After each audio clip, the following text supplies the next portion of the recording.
Good morning. Thank you for being here at 10:30. It's difficult for many people, I know. But, well, he says many things, so I don't go back for me. I just go up for my wife. She's over there, and she should be here, but leave me alone here at the stage. So, okay. Maria Laura is a graphic designer. She is doing some kind of research. The things that we are going to see, many of them are made by her with this kind of investigation things. I cannot do it, so just started. But before beginning the whole thing, the lecture, I want to share something personal from us.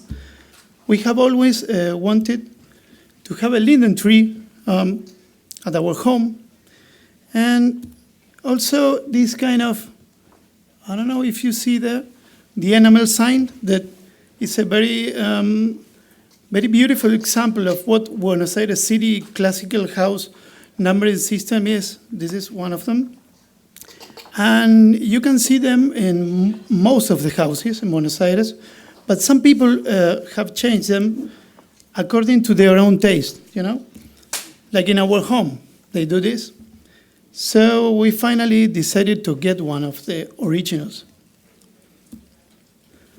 You can see here, at the first view, the number signs looks similar, probably because of the white enamel plaque. Then when you get in this, and obviously you can see them, you realize that there were many different number design sets with subtle typographic variations. Maybe not so subtle. If you see like 611, this is a slab serif, and down there, it's like a very Didon style. Even if you see the number 3 in the middle, that's completely strange. I never saw something like that in any other sign. Even some people intervened them like this for pleasure, you know, or even for necessity when they need to rewrite the number and do their own ways. So at that moment we realized that there was a story to tell about this. I'm going to read something. In the Municipal Legislative Documentation Center, we found the first reference to this enamel house numbering system. These 2 government decrees dated in the last 2 decades of the 19th century. Here we can see the precarious condition of the law books. Anyway, we found out much information on them. There was an old numbering system that overlapped civil, police, and religious numbering. And then in 1887, the new numbering decrees marked the beginning of the new numbering system. The streets would be divided by 100 number for each block. This is the first thing. They would be distributed by even and odd, one for each side of the street. It would be obligatory. If you didn't use the enamel plaque, you get a penalty free. It would be obviously an oval sign, as we know it today, and it would have a specific position from the front door. Because of that, we think that number history is the city's history in a way. Just a few years before the law, Buenos Aires Old City had been promoted in national territory. Then in 1888, there was an enlargement and new limits were traced. By then, the city government developed the city urban design project to control the population expansion. This project preceded the territory occupation. In this map, the one that is in the left side, we can see the layout of Buenos Aires City, new limits created in 1888. This is the white line. The area highlighted in red was the old Buenos Aires City, and the violet points over there with the red one, that's the only thing that Buenos Aires was occupied, you know? So the green one was just without people. In the right side, we can see the new urban landscape plan by the municipality, public department. This map was presented in 1904, and for 4 years later, it will be impossible to differentiate the old, that is this, the red one, from the new one. Both of them will remain the same, and the city territory will be consolidated such as we know it today. This is the actual decree, the last one. This decree dated from 1976, and there is no references to any typographic specification more than the one you are seeing there. It is crazy, but we couldn't find a relationship between the numbers printed over there and the final enamel thing, you know? But anyway, we finally found the way of buying the enamel. So the bad news was that nobody could explain us about its history. But finally, after really hard work, we found a workshop that produced these things. So here is Juan. Juan is his workshops. Juan's grandfather started the enamel sign business in 1956. And this guy is here is Hugo, is the letterer, the guy who makes finally the letters, showing us an old catalog from which he get the inspiration for the signs. And this is the workshop. This is completely different from Adobe Office, of course. Yes.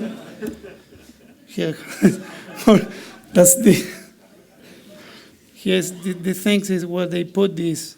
I will show you later, but this matrix for doing the stuff.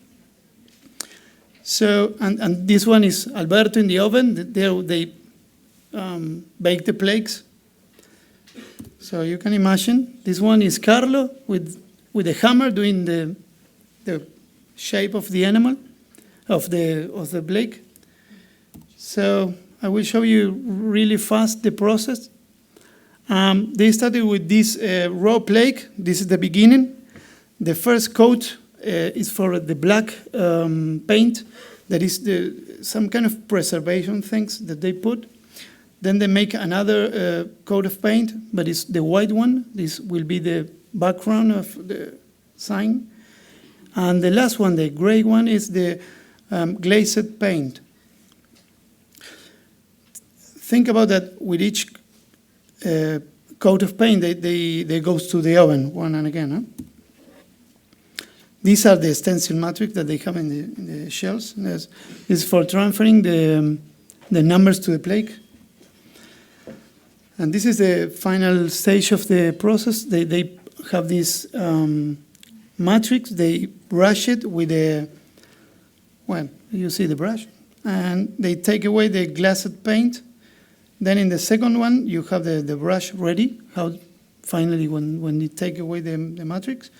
And they clean with a small brush, the remaining glazed paint. And finally, the plates are ready from the last bake. So, well, by this time, we understand the technique, but we still wanted to know why they use this modern typeface flavor, you know? So, the Argentina's history is written on Bodoni. This is said by Ruben Fontana. When I showed him this, and he said, "No, but Bodoni." So why? No? We found two sources of influence for the numbers. The first one was this Bodoni thing, the period flavor given on what people saw every day in their own environment, based on the modern style genre. So since it's about 1816, the most frequent typeface used in Argentina was Bodoni and different Bodoni flavors typefaces. And we can check this like here in newspapers and trams and the numbering mechanical machine down there. The second thing was that Buenos Aires felt itself as an extension of the better cities of Europe.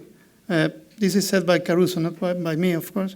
And it developed in the same way, especially looking at Paris. From architecture in neighborhoods like Recoleta, that is this one, and Barrio Norte, and in its landmarks buildings. This is the postal office. As in French, numbering house system style. They probably imitate everything from here. So during the 20th century, the city appropriated these letters styles. This Didon spirit remained a strong presence along the 20th century, based on the natural variation of craftsmanship, personal flavor, or technical skills. Each workshop put its own interpretations and features to the numbers with the help of their letterer. You can see here, we keep seeing this period flavor not only on the enamel signs, but on public transportation and newspapers, generating a recognizable style that gives personality to the city.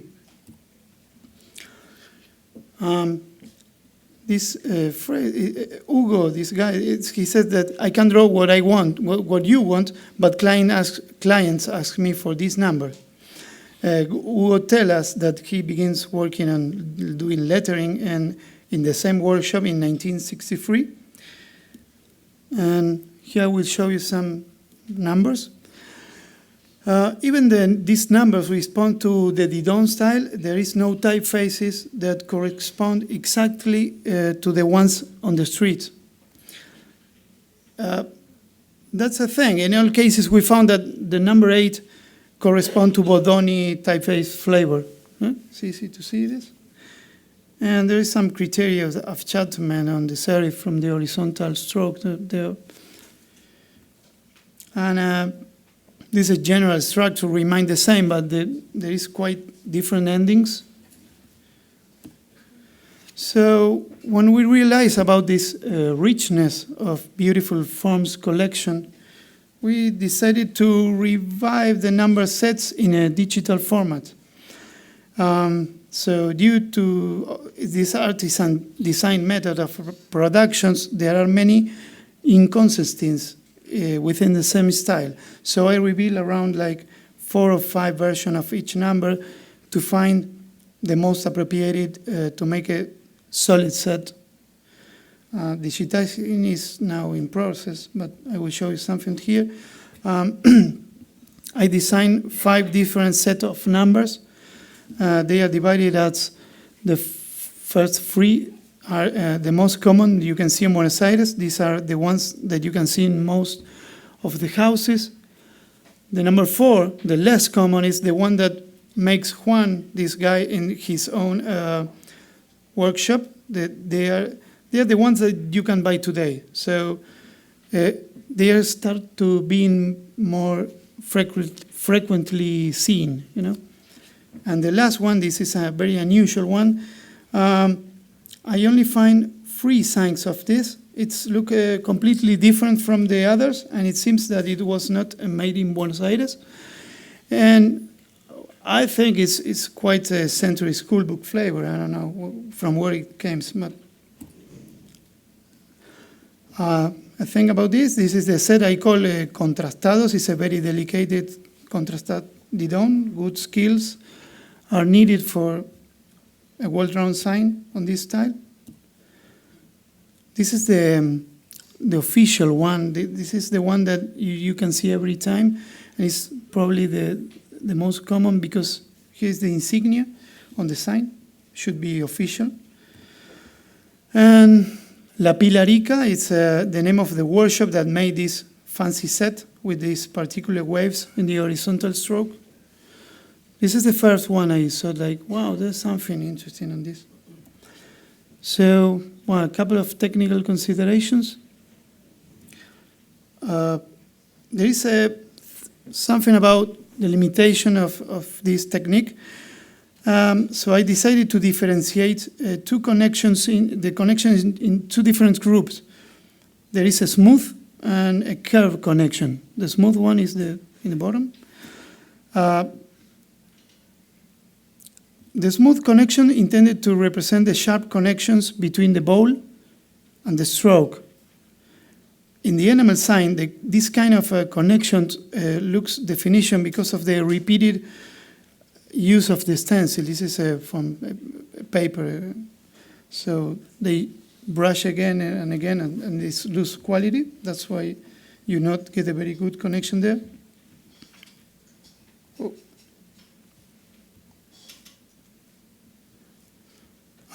There's some kind of width correction.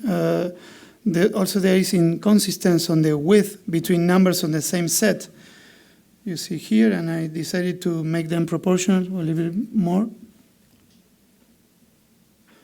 And also there is different skill levels. It depends on the workshop, but we found different skill levels on the cut of the stencil matrix.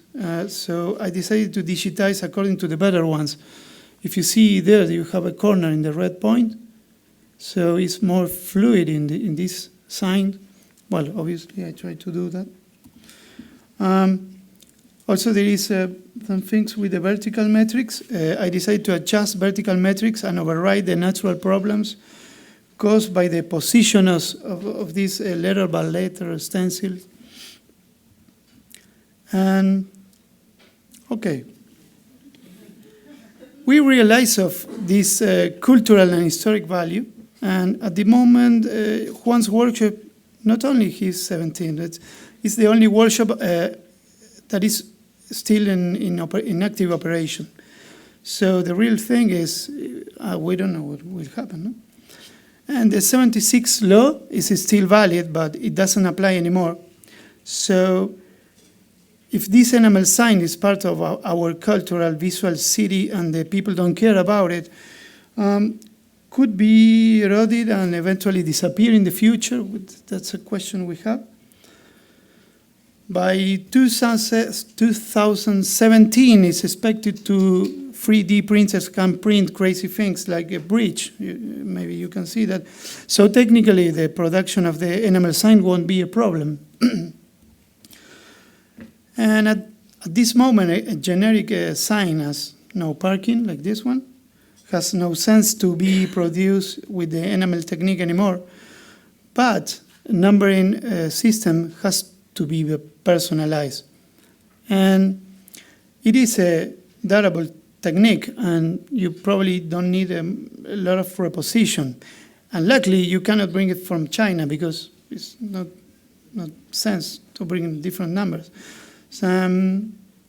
So also, the most important thing is that still people that they are interested to use them, like us, So finally, we don't get the linden tree, but we get this sign in our home. This is probably coming next year. This is signs from the same guy. So thank you.